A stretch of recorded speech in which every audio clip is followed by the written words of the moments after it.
Hi guys, it's your boy The Effulgent and welcome to my channel. And if you are new on this channel, please do not forget to like, share and subscribe to this channel for more scholarly videos. So today we'll be discussing about medical laboratory science as a course. Now in one of my early videos, I talked about medical laboratory science as a profession. Okay, but today we'll be discussing about medical laboratory science as a course. Now, I already told you guys that medical laboratory science is an honorary profession that assists in the diagnosis of various conditions by performing various qualitative or quantitative tests or analysis, okay, using patients' biological samples, okay, such as urine, blood, stool, aspirates, okay, and other biological samples. Now, before getting to this prestigious position, okay, of performing all these tests as a medical laboratory scientist, definitely first you have to be a medical laboratory science student, right? So today we'll be talking about requirements, okay, you need to be an MLS student, okay, and also be talking about medical laboratory science as a course from 100 level to final year, what you expect, okay. Now that we're going to be talking about today. Now, for you to even be a medical laboratory science student, first of all you have to have been a science student from your senior secondary school. So the journey of becoming a medical laboratory science student starts from your secondary school. So you have to be a science student, okay. Now you have to also pass your O level by having at least credits in 5 major subjects, okay, which include mathematics, English, biology, chemistry and physics. These 5 major subjects you have to have at least credit in them, okay. Then you go ahead to write your UTME, or what we call JAM, and have a very good score, okay, in your UTME examination.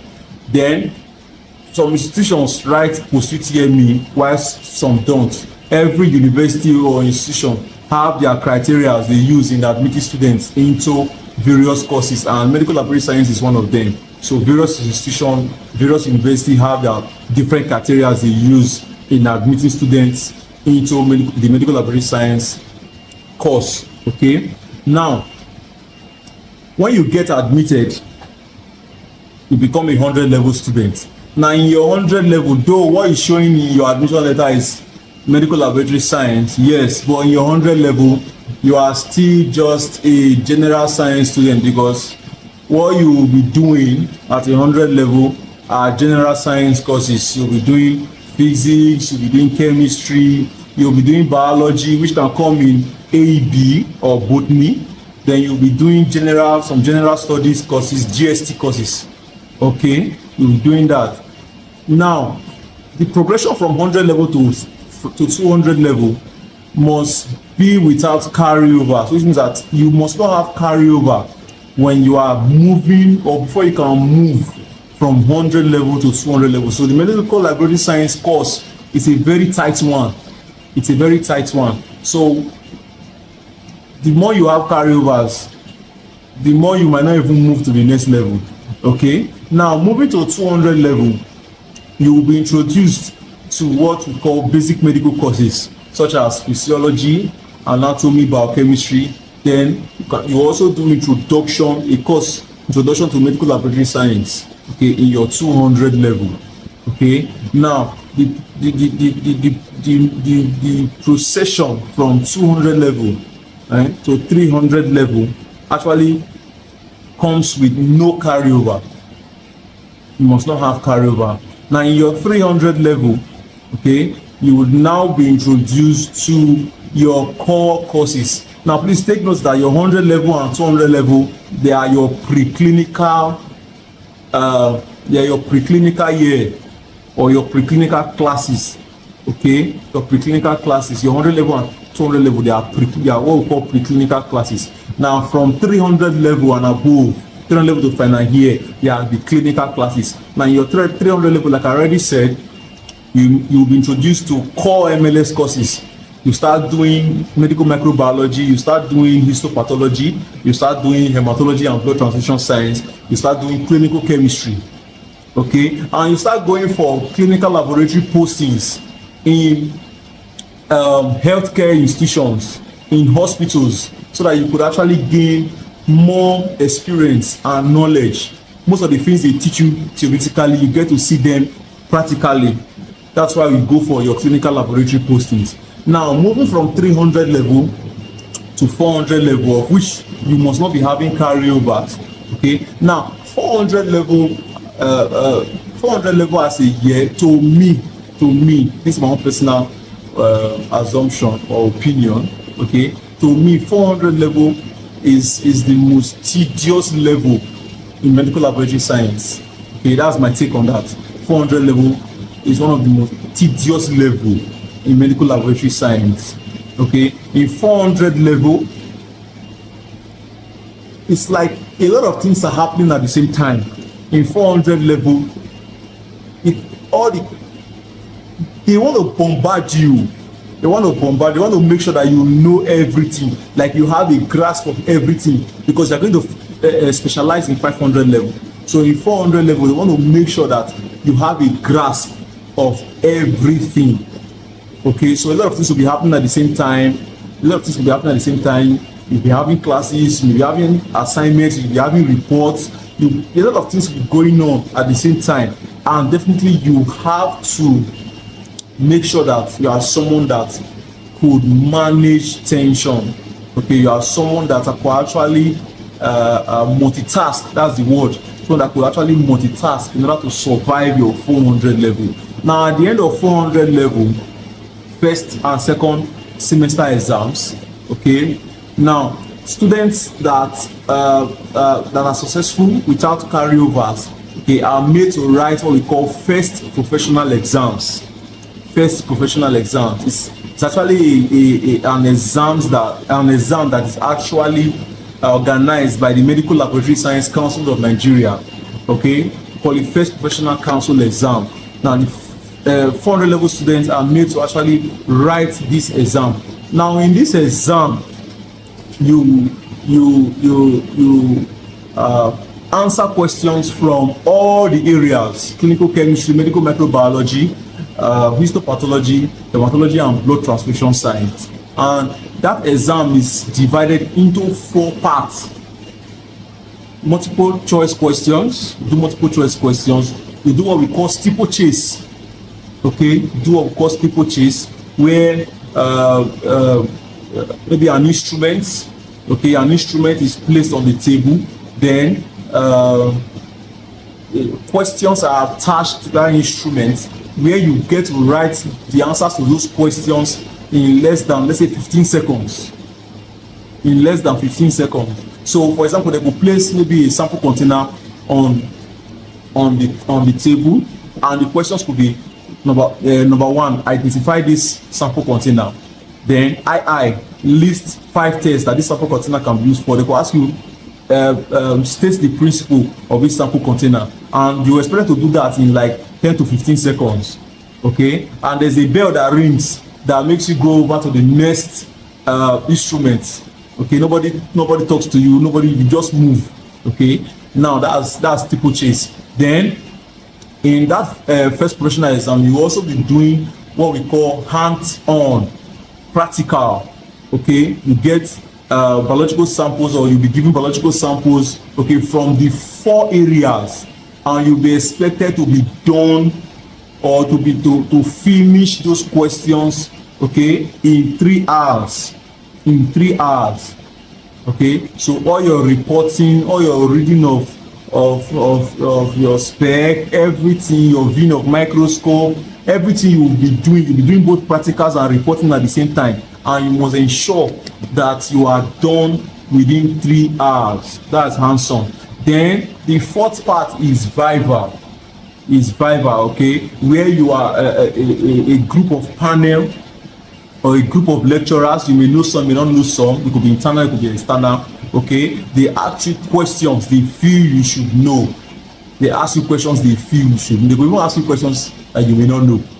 Okay, just to know how good you are, just to know if you are someone that actually studied deep. Okay, now that is everything about the first professional exams. Now students that are successful with their first professional exam can now proudly call themselves final year students. They now go ahead into 500 level. Now in 500 level, you now specialize into any of the 4 areas, be it clinical chemistry, hematology, medical microbiology, and histopathology. You have to specialize in one. Okay, now 500 level is a bit calm because it is expected, or it is assumed, that in your 500 level you went to an area that you love, you went to an area that you understand, you went to an area that you could easily grasp. Okay, so nobody will listen to you when you start complaining that, oh, I don't understand what's happening, I don't understand what's happening here, because you were given the liberty to choose where you would actually go. Okay, you were given that liberty. Now in your 500 level, apart from the academic courses that you will be doing, okay, you also do seminar. You present seminar. It's a full course. Okay, you are given a seminar topic, or you choose a seminar topic, you go and develop both the Microsoft hard copy and also develop a PowerPoint which you will present to an audience. Okay, you present to an audience, and that's the seminar. Okay, then I think you also do your project, your research project, and trust me, that is actually the stress of final year. Your project is actually the stress of final year. If not, final year is actually a very calm level, you know, the fact that you are where you love, and especially where you love. Okay, now that's 500 level. Now at the end of 500 level, students who are successful in passing their first semester and second semester examinations, okay, proceed to write what we call final professional exams, which is also organized by the Medical Laboratory Science Council of Nigeria. Okay, now these final professional exams, okay, questions from this exam is only in your specialty. Okay, it's only in your specialty, unlike the first professional exams where you get questions from everywhere. Okay, all the major parts of medical laboratory science. But in final professional exams, you would only be answering questions, you only be doing practicals, you only be getting steeplechase questions or viva questions from your specialty. And as at 500 level, especially in viva, we don't want to hear that, I don't know it. It's possible that you definitely expect to know everything, but most times they are angry when you don't know, because you choose this specialty and you should be grounded in it. So let's say students who are in medical micro, that is very, very bulky, okay, that you have to actually know bacteriology, virology, mycology, and parasitology. See how bulky it is. So when they now ask you a question from mycology, okay, for example, they assume that you are good. When you say you are a medical microbiologist, you are good in the 4 areas. Okay, so your final professional exam, like your first professional exam, you still go through your MCQ, you do steeplechase, you do hands-on, then you also do viva. Now in some institutions, along with your final professional exams, you will also do your project defense. You do your project defense. That research project you have done, you will come and defend it. An external examiner will come, somebody that you don't know, okay, will come from another state, okay, to come and actually examine you on your project to see if you actually knew, or you actually know what you are doing, or you're actually the person that did what you said you've done.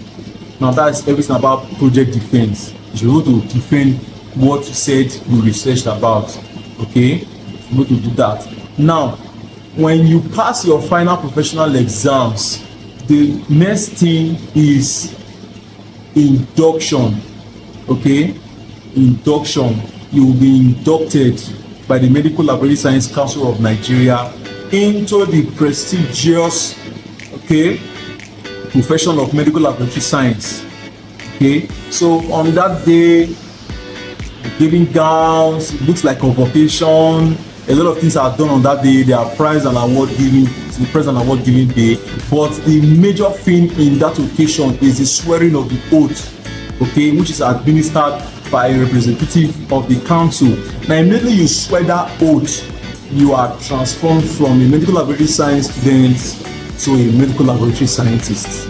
So, hope I'm able to pass, okay, or hope I'm able to have been able to educate you, okay, on everything about the medical laboratory science course and how it looks like, okay, from requirements of